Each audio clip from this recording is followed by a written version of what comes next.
You are listening to Church Talk with Isaac. Hello, everyone, and thank you for tuning in to another episode of Church Talk with Isaac. If this is your first time listening, I am your host, Isaac Watson. And as I always do, I want to thank you all for taking your time out of your day. Many of you all who listen to various podcasts, I know that there are hundreds of thousands of podcasts out there, and you listen to Church Talk with Isaac. So I'm so grateful for that. And I'm just glad that I'm able to help people. I'm glad that people are tuning in.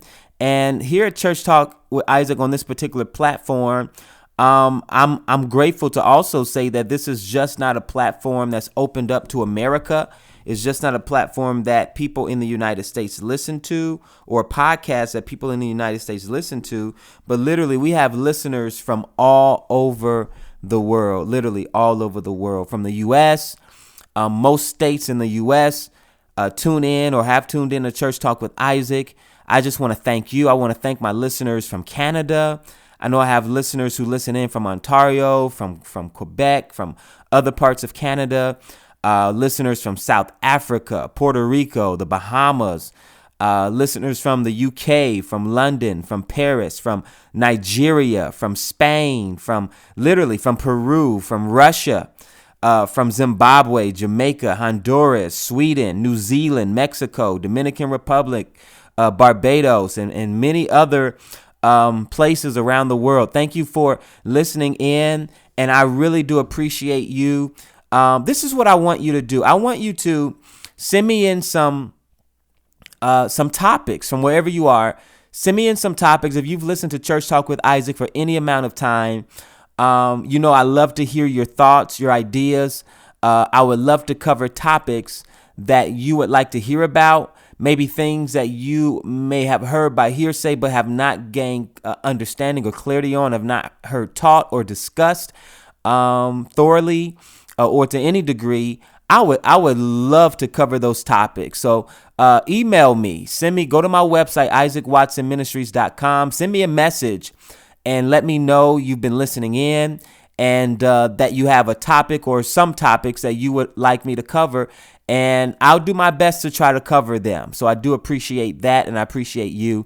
Also, what I'd like you to do in this moment is stop doing whatever you're doing if you can. Of course, if you're driving or something like that, and if you're not able to do it, be safe. But if you can, stop doing whatever you're doing. And I'd like you to rate Church Talk with Isaac, especially if you are a listener from Apple Podcasts. It allows you to rate it from 1 star to 5 stars, 5 stars being the best. I would like you to rate it. And of course, I always look for 5 stars, of course. And what your rating does is it makes this platform more visible to other podcast listeners who are looking for platforms such as this to be able to grow from, listen to, add to their library. So go ahead and do that. Also, share this with people. Literally send it to them, whether it's through text message or social media, email, whatever it may be, and let them make them aware of this platform. And lastly, if you could, go ahead and leave a review.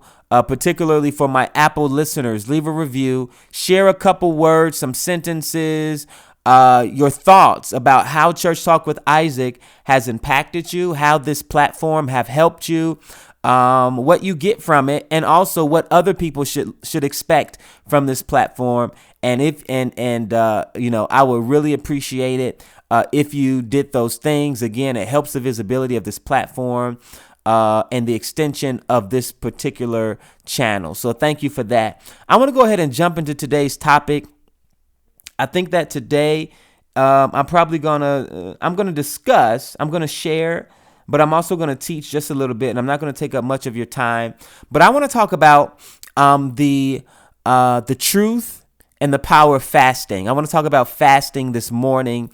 And what brought this to mind is we are approaching Easter Sunday, or what some Christians refer to as Resurrection Sunday.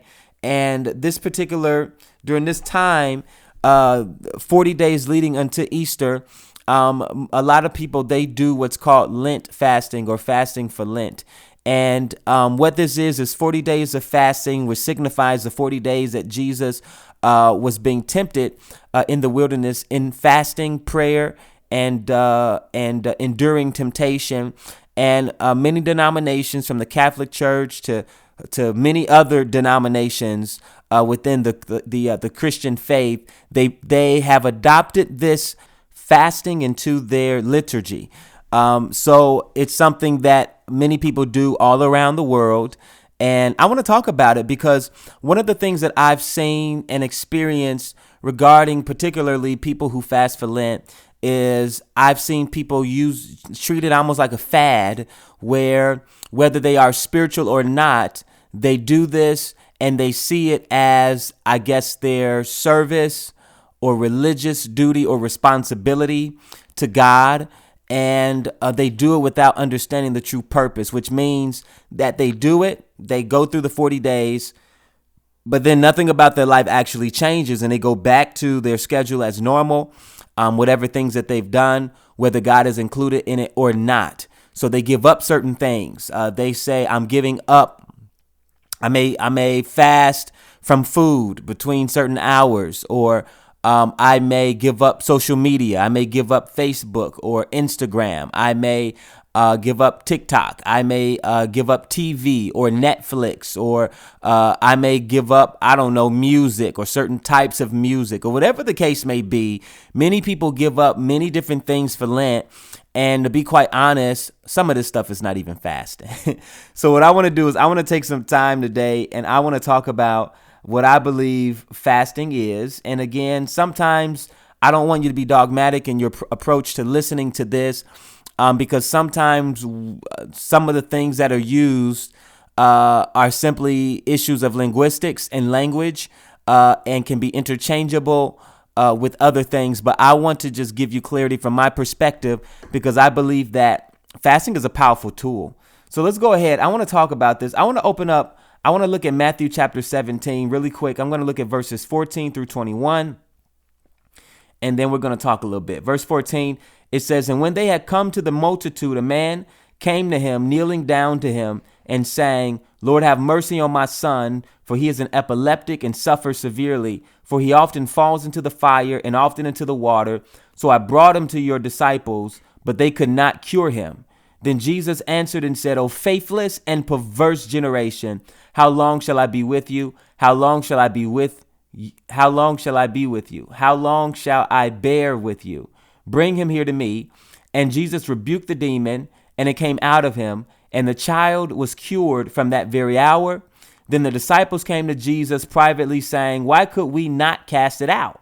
So Jesus said to them, 'Because of your unbelief. For surely I say to you, if you have faith as a mustard seed, you'll say to this mountain, move from here to there, and it will move, and nothing will be impossible for you. However, this kind does not go out except by prayer and fasting.'" All right, y'all. This is a very familiar verse. Many people have heard this.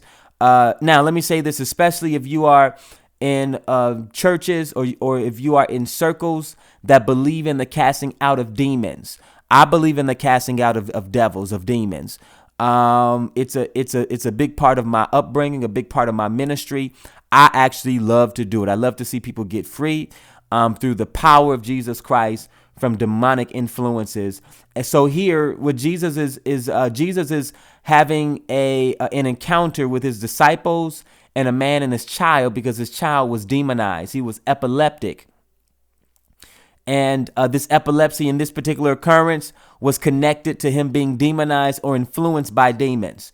However that may look, I ain't got time to get into all of that, because some people would say that, he just had seizures and it was not necessarily demonic. It could have been some biological or something else. Well, as far as I'm concerned, Jesus identified it as being something that was spiritual in this occurrence, in this case. So his epilepsy was, it was something that was caused by the influence of devils, all right, and demons. So we'll just leave that at that and just talk about this particular occurrence. Now, when Jesus talked to them, the first thing that he called them was a faithless and perverse generation. And then he went down And when they asked him, why could we not cast out the demon, when his disciples asked him that, Jesus responded and said, because of your unbelief.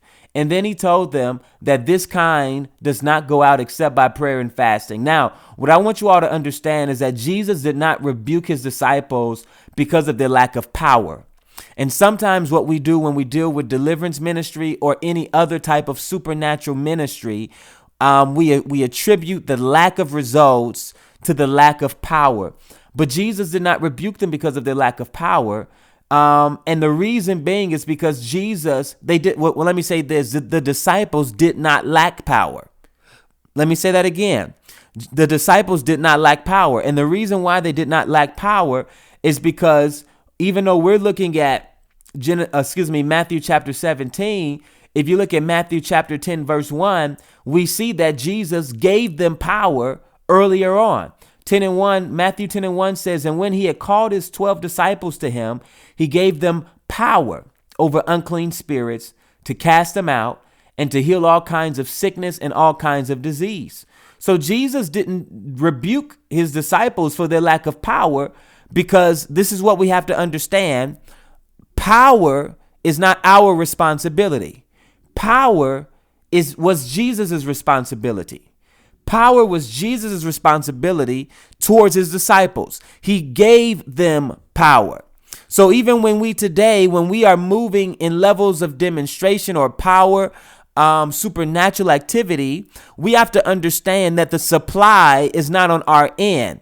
Jesus is the one who was given the responsibility to give us power through his own grace that we are brought into. Now, although power was Jesus' responsibility, we have a responsibility as well. Our responsibility is faith. Our responsibility is faith. Scriptures say that that each man has been given a measure of faith. All right. But it is your responsibility to increase in your own faith. So one of the things that we see is that their lack of authority over demons was a direct result to their lack of faith. I'm going to say that again. Their lack of authority over demons was not a result of their lack of power. It was a direct result of their lack of faith, which is why Jesus, when speaking to them, told them, you faithless and perverse generation. He called them a faithless generation and a perverse generation. Now, let's talk about fasting and the truth of fasting. I grew up in the church, right? Since I was about 5 years old, about 4 or 5 years old, I grew up in the church. I was a church boy. So I grew up in children's ministry. I was active. I was active in youth ministry. Going into my adulthood, I had an encounter with God as a teenager. I've accepted the call of God as a teenager. So I began to develop my own personal relationship with God, with Jesus Christ. Now, this is the thing. I was still a normal teenager, so I still did teenage things. I still would sin. I still had occurrences where I fornicated, where I've gotten drunk, where I've just done, teenage things. All right. Now, this is the thing. When I would do those things, being in the church, right, I would do those things. I would engage in activities that I should not engage in. I would be condemned. I would condemn myself. I would feel heaviness. I would feel weight.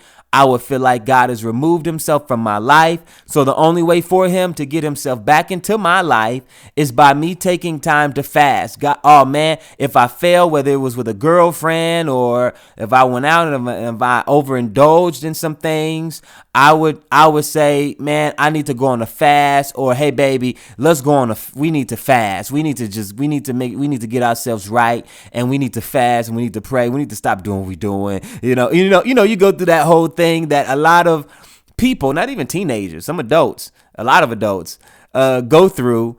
And one of the things that I've come to realize as I've gotten older and more mature in the things of God is that although I would fast, I did not really understand fasting. I did not understand how a relationship with God actually works. I was living from a works-based paradigm to where I would try to do good deeds and hope that my good deeds would bring me into a place of good graces with God. I would fast and I would pray. I would cut my phone off. I wouldn't, I would not talk to certain people for a certain amount of time in the name of sanctifying myself or consecrating myself. I would do all of these things. And what I've come to realize is that, now this is something that's going to be different for some of y'all, but I've come to realize that fasting does not make you closer to God. Fasting does not make God any closer to you. I'm going to say that again. Because, I was brought up that if you fast enough, now this is the thing. This wasn't something that was necessarily taught to me over the pulpit, but these were my own self-ideologies and things that I might have heard or, by hearsay or whatever the case may be. If I fast enough, if I pray enough, if I isolate myself or or separate myself for such amount of time, that God would begin to restore me, that God would begin to see me again as a son, that he will no longer see me as a sinner, but that he'll begin to see me as I am. Now this is the thing, y'all. That's works. That's works-based living, works-based Christianity. And that is not the way that God has called for any of us to live. Fasting does not make you closer to God. Fasting does not make God any closer to you. This is the thing, and I opened up talking about faith because we got to understand that faith and fasting works hand in hand. What fasting does is fasting helps to increase your faith. Now, this is important because faith can either be your biggest asset or faith, depending on how you handle it, how much you have, faith can also be your greatest hindrance. And what fasting does is fasting removes unbelief from your life and it increases faith in your life. Can I say that again? It removes unbelief from your life and it increases faith in your life. So when Jesus said that this kind only goes out by prayer and fasting, what we have to understand is that demons was not the topic of his discussion. The entire time that Jesus was communicating with his disciples, he was dealing with their level of faith. He said, "You faithless and perverse generation, how long must I be with you?" Come on. He began to say things regarding their faith. He said to them, not only did he say, "You faithless generation," but he said, when they asked him, "Why could we not cast it out?" Jesus responded and said, "Because of your unbelief." He didn't say because of your lack of power. He didn't say because these demons are too strong. He said because of your unbelief. And then he said, "This kind goes out except by prayer and fasting." This kind does not go out except by prayer and fasting. He was not talking about this kind of demon goes out by prayer and fasting. He was saying this kind of faith is only released by prayer and fasting. So in other words, faith is increased through fasting.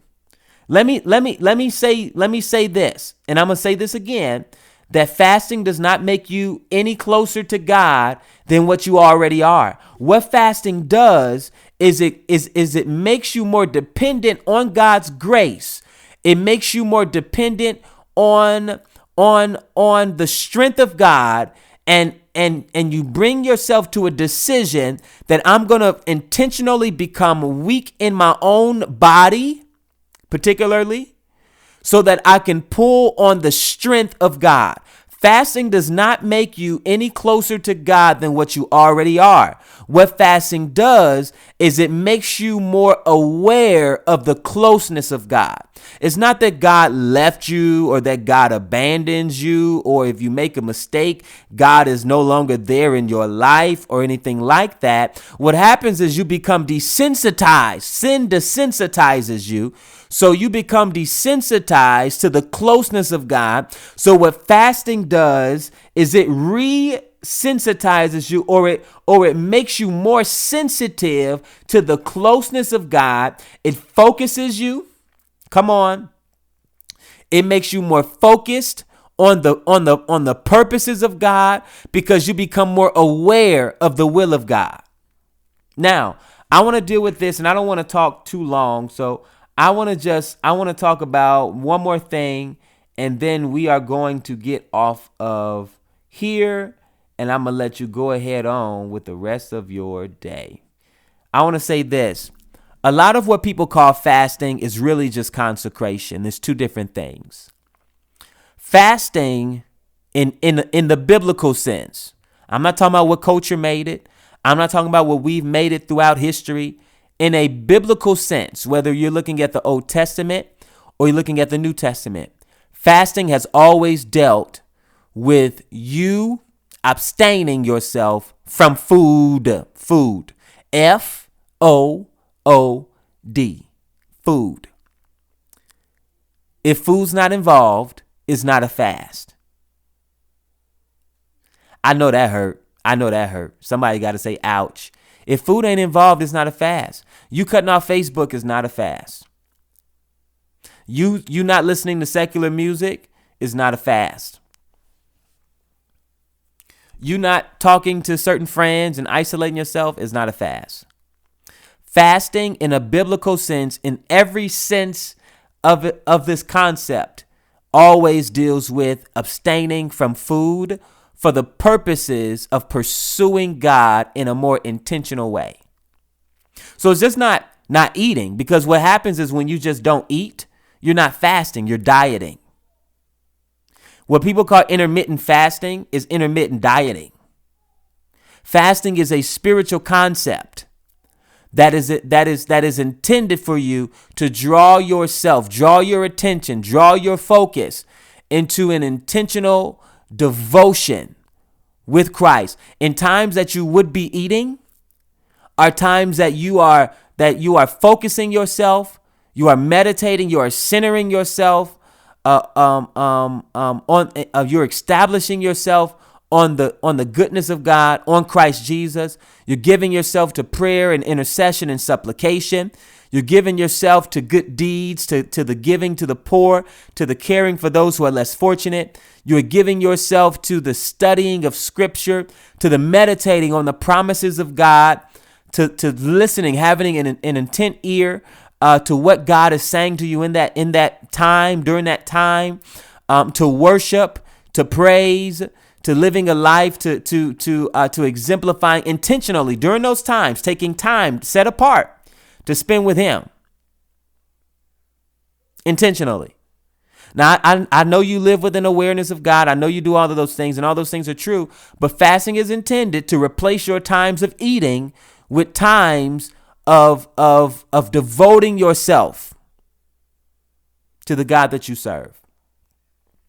So abstaining from TV or media or friends or all of those things is not fasting. When you do those things, and sometimes those things are necessary, but when you do those things, what you're doing is you're consecrating yourself from certain activities. Consecration and fasting are two different things.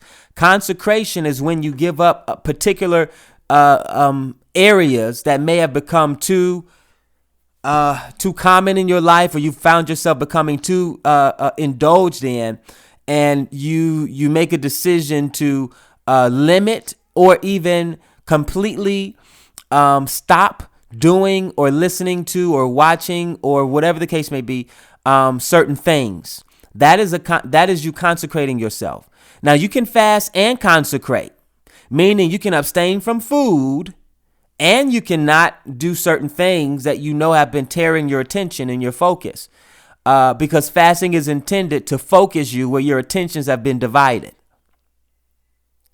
So sometimes people feel like, or you're torn in decisions. You don't know what decisions to make, or you feel like your attentions are divided and, you feel like you can't focus. Fasting is intended to focus you. It's intended for you to stop relying on your own ability and for you to intentionally make a decision to pull on God's ability. Fasting does those things. So I don't want to talk too much. I've already been talking for 24 minutes, and literally I could talk for probably another hour on this topic. But I just wanted to give you something just to kind of think about.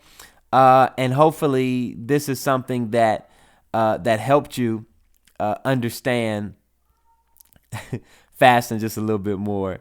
All right. So again, fasting makes you more aware of the closeness of God, and it makes you more aware and sensitive to the presence of God in your life. It doesn't make God any closer to you than what he already is. Nothing can separate you from his love. So it's not that he separates from you, but sin has a tendency to again dilute and also veil how close God actually is to us. So fasting breaks that veil. It adds more potency to God's presence in your life, and it makes you more aware and sensitive to who he is and his presence in your life. So listen, thank you for listening in. I hope this blessed you. I pray you have a great day, a great week, and until next time, be blessed. Thank you for listening to Church Talk with Isaac. If you enjoy our content and benefit from this podcast, do me a favor and subscribe, leave a review, and share with your friends, family, and colleagues. I'm also on all social media platforms and would love to connect with you. You can also partner with us by visiting isaacwatsonministries.com and clicking donate. Your partnership helps us to get the message of Jesus through Isaac Watson Ministries to the world. Talk to you soon.